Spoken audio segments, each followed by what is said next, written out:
Using quantitative data. So the main objectives are organizing discrete and continuous data into tables, constructing frequency and relative frequency distributions, drawing histograms, dot plots, and time series graphs to see the data, and identifying the shape of distribution, which helps us make inferential conclusions and helps us go into the range of inferential statistics, which is where you basically use logic to apply the findings of research to a larger group like a population. So for constructing tables, we use raw counts, or for discrete data, we use raw counts like 1, 2, 3. Examples of this is like how many cars someone owns. You can't have half of a car. That would just be considered a car. Um, so we use raw counts like that, or how many siblings is in someone's family. You can't have half the sibling.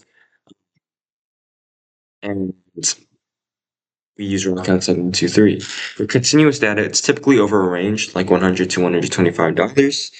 And when we think of continuous data, we typically think over an interval.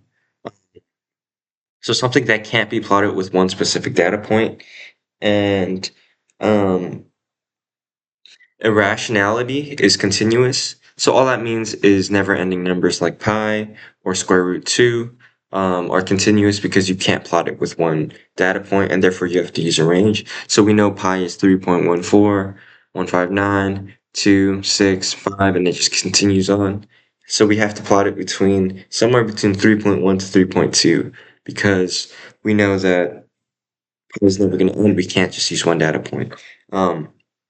So class width is max minus min divided by number of classes.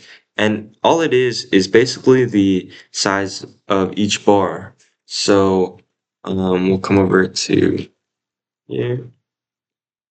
And let's say we have a histogram here, here, here, here, here, and then here. And then we have the data points 1, 2, 3, 4, 6. Technically these can be whatever, but they have to be the same size range between these 2 points for all of them. So if it would be from $0 to $25, this would have to be $25 to $50. But simply put, all you do is calculate the range, which all we know is max minus min. And then we divide by what we have for total class sets, and that's going to give us 1. So that means each um, is one class, 1 unit of range. Well, and we have it simply here because we just have intervals of 1. But if you have more complex data sets like 25, 50, and so on and so forth, it can be a little bit harder to calculate. So we use this formula right here, which is max minus min divided by number of classes.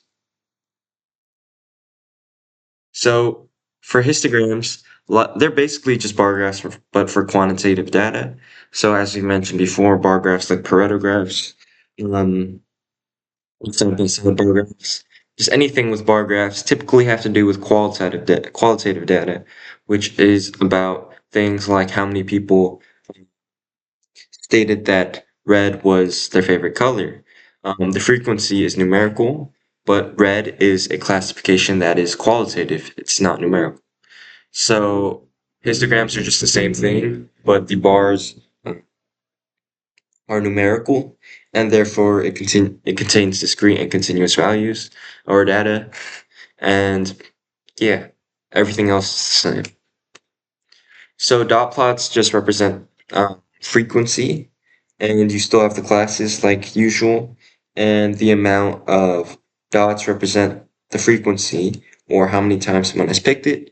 So if we have if we have a data set of a group of 10 people and 2 of them spend $5 at McDonald's every day, the range from 0 to 10 would have 2 dots. So the dots represent the frequency. Time series graphs show change over time, so the x-axis is the time and the y-axis is the value. It's used to connect data points with lines. All that means is that for something like Monday to Saturday, we can see how much time we go outside, for example. And Monday to Saturday would be the x-axis because it's the time range, and y-axis would be the frequency, or the relative frequency. And that's it.